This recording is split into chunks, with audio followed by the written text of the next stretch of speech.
हे दुख भंजन मारुति नंदन, सुन लो मेरी पुकार। पवन सुत विनती बारंबार, पवन सुत विनती बारंबार।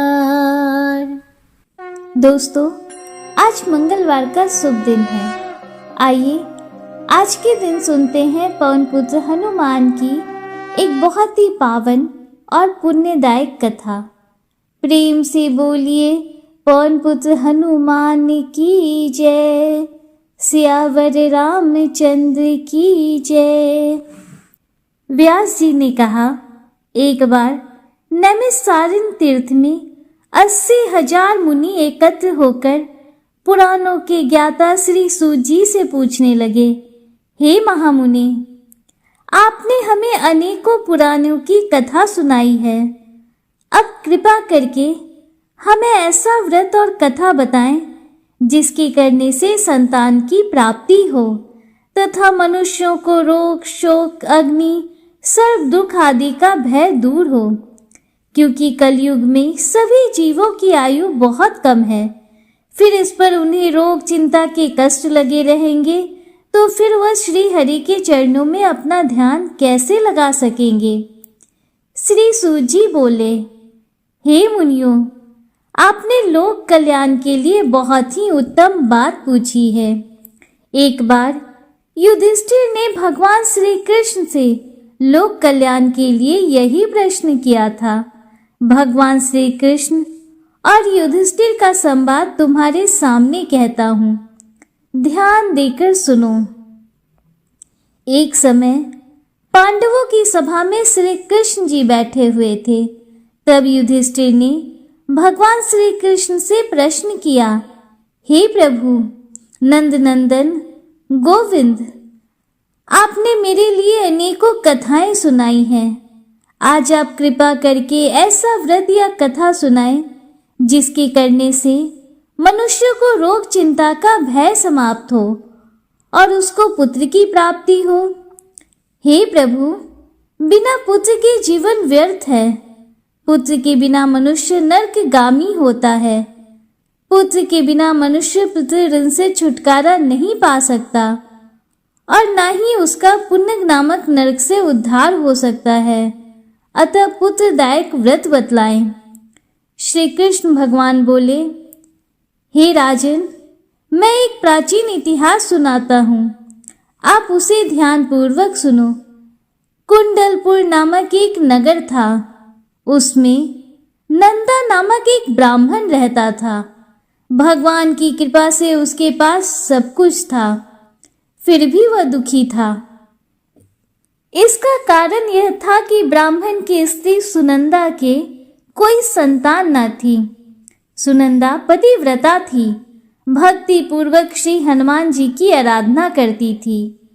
मंगलवार के दिन व्रत करके अंत में भोजन बनाकर हनुमान जी को भोग लगाने के बाद स्वयं भोजन करती थी। एक बार मंगलवार के दिन ब्राह्मणी गृह कार्य की अधिकता के कारण हनुमान जी को भोग न लगा सकी। इस पर उसे बहुत दुख हुआ। उसने कुछ भी नहीं खाया और अपने मन में प्रण किया कि अब तो अगले मंगलवार को हनुमान जी का भोग लगाकर ही अन्न जल ग्रहण करूंगी।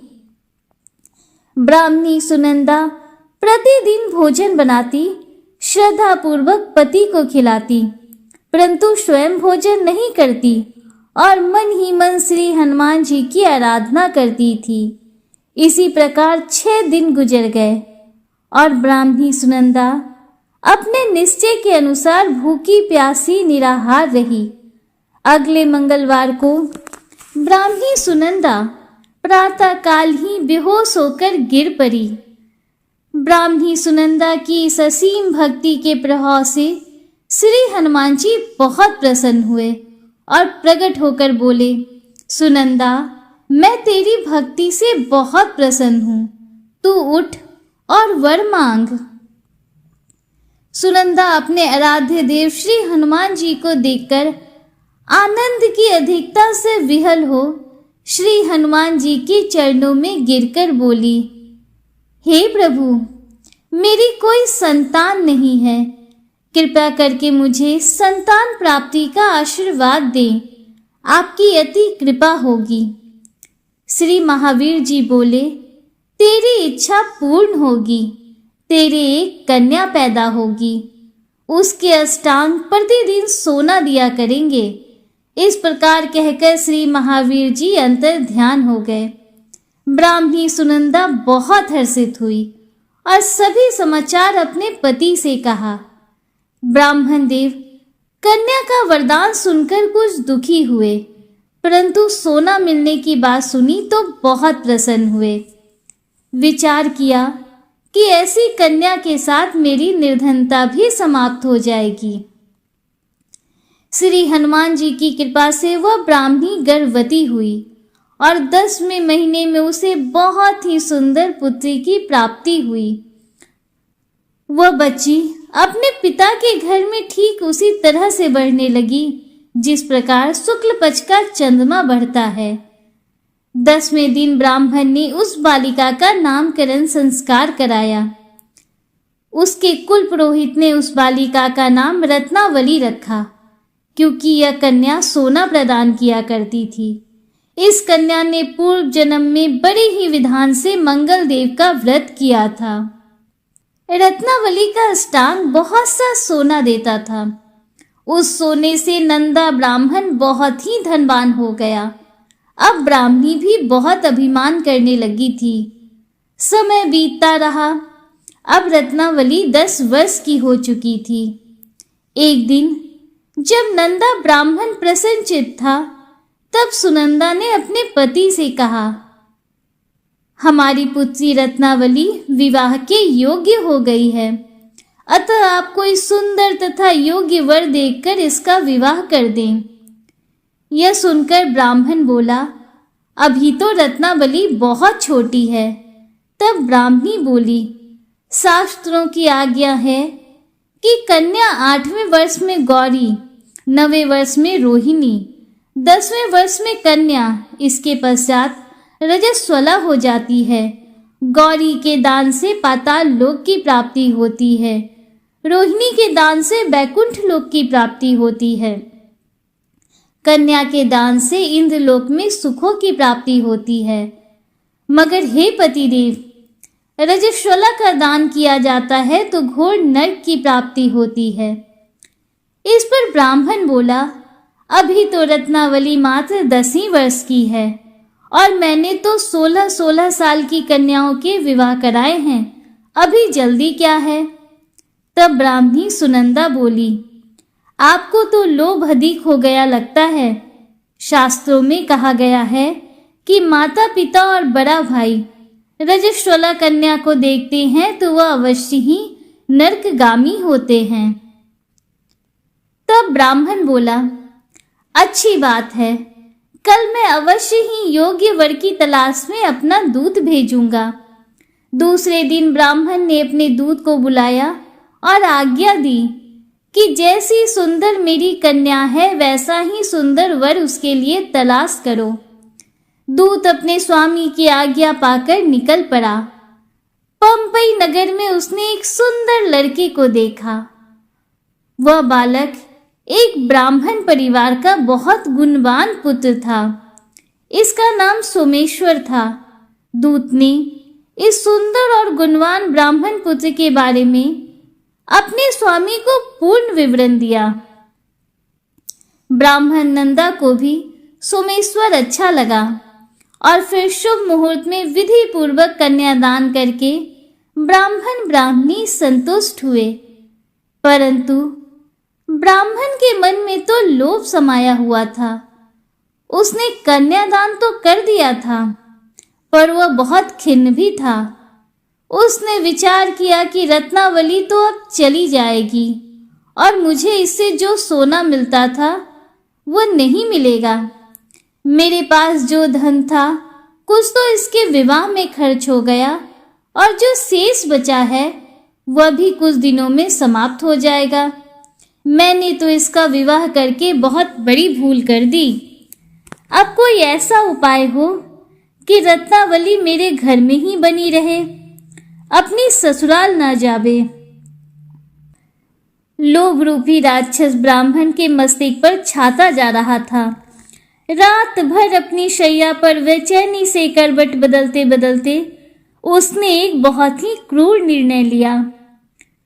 उसने विचार किया कि जब रत्नावली को लेकर उसका पति सोमेश्वर अपने घर के लिए जाएगा तो वह मार्ग में छिपकर सोमेश्वर का वध कर देगा और अपनी लड़की को अपने घर ले आएगा, जिससे नियमित रूप से उसे सोना भी मिलता रहेगा और समाज का कोई मनुष्य उसे दोष भी नहीं दे सकेगा। प्रातः काल हुआ तो नंदा और सुमंदा ने अपने जमाई तथा लड़की को बहुत सारा धन देकर विदा कर दिया। सोमेश्वर अपनी पत्नी रत्नावली को लेकर ससुराल से अपने घर की तरफ चल पड़ा। ब्राह्मण नंदा महालोभ के वशीभूत हो अपनी मति खो चुका था। पाप पुण्य का उसे विचार न रहा। अपने भयानक और क्रूर निर्णय को कार्य रूप देने के लिए उसने अपने दूत को मार्ग में अपने जमाई का वध करने के लिए भेज दिया था, ताकि रत्नावली से प्राप्त होने वाला सोना उसे हमेशा मिलता रहे और वो कभी भी निर्धन ना हो। ब्राह्मण के दूत ने अपने स्वामी की आज्ञा का पालन करते हुए उसके जमाई सोमेश्वर का मार्ग में ही वध कर दिया। समाचार प्राप्त कर ब्राह्मण नंदा मार्ग में पहुंचा और रुदन करती हुई अपनी पुत्री रत्नावली से बोला, हे पुत्री, मार्ग में लुटेरों ने तेरे पति का वध कर दिया है। भगवान की इच्छा के आगे किसी का कोई वश नहीं चलता। अब तू घर चल, वहां पर ही रहकर शेष जीवन व्यतीत करना। जो भाग्य में लिखा है वही होगा। अपने पति की अकाल मृत्यु से रत्नावली बहुत दुखी हुई।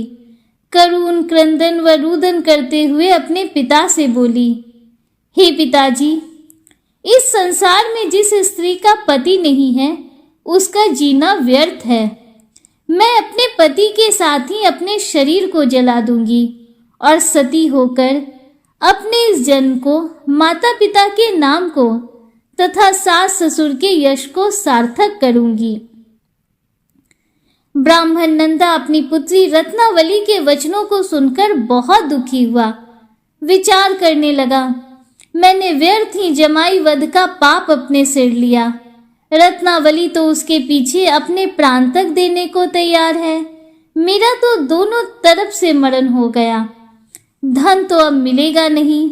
जमाई वध के पाप के फलस्वरूप यम यातना भी भुगतनी पड़ेगी। यह सोचकर वह बहुत ही खिन्न हुआ। सोमेश्वर की चिता बनाई गई। रत्नावली सती होने की इच्छा से अपने पति का सिर अपनी गोद में रखकर चिता में बैठ गई।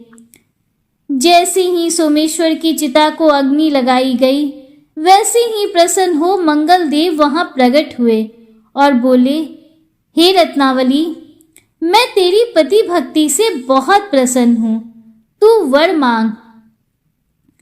रत्नावली ने अपने पति का जीवन दान मांगा।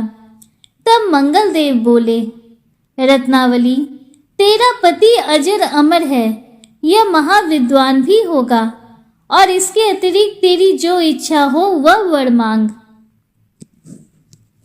तब रत्नावली बोली, हे ग्रहों के स्वामी, यदि आप मुझ पर प्रसन्न हैं तो मुझे यह वरदान दीजिए कि जो भी मनुष्य मंगलवार के दिन प्रातःकाल लाल पुष्प, लाल चंदन से पूजा करके आपका स्मरण करे, उसको रोग व्याधि न हो, स्वजनों का कभी वियोग ना हो, सर्प, अग्नि तथा शत्रुओं का भय ना रहे। जो स्त्री मंगलवार का व्रत करे वह कभी विधवा ना हो। मंगलदेव तथास्तु कहकर अंतर ध्यान हो गए। सोमेश्वर मंगलदेव की कृपा से जीवित हो उठा। रत्नावली अपने पति को पुनः प्राप्त कर बहुत प्रसन्न हुई और मंगल देव का व्रत प्रत्येक मंगलवार को करके व्रतराज और मंगल देव की कृपा से इस लोक में सुख ऐश्वर्य को भोगते हुए अंत में अपने पति के साथ स्वर्ग लोक को गई। हे पवन पुत्र प्रभु, इस कथा को सुनने वाले, कहने वाले और हुंकारा भरने वाले अपने सभी भक्तों के ऊपर अपना आशीर्वाद बना कर रखिएगा। बोलिए पवन पुत्र हनुमान की जय, सियावर रामचंद्र की जय। दोस्तों, उम्मीद करती हूँ कि मंगलवार की ये व्रत कथा आपको पसंद आई होगी और वीडियो आपको अच्छा लगा होगा। अगर वीडियो आपको थोड़ा सा भी अच्छा लगा हो तो वीडियो को लाइक कीजिए, दूसरों के साथ शेयर कीजिए, कमेंट में हर हर महादेव, जय श्री राधे कृष्णा जरूर लिखिए। अगर आप हमारे चैनल पर पहली बार आए हैं तो चैनल को सब्सक्राइब कीजिए, बेल आइकन जरूर प्रेस कीजिए, जिससे आगे भी आपको ऐसी ही रोचक जानकारियाँ मिलती रहें। मिलते हैं आपसे अगले वीडियो में, तब तक के लिए हर हर महादेव, जय श्री राधे कृष्णा, राधे राधे, जय माता दी।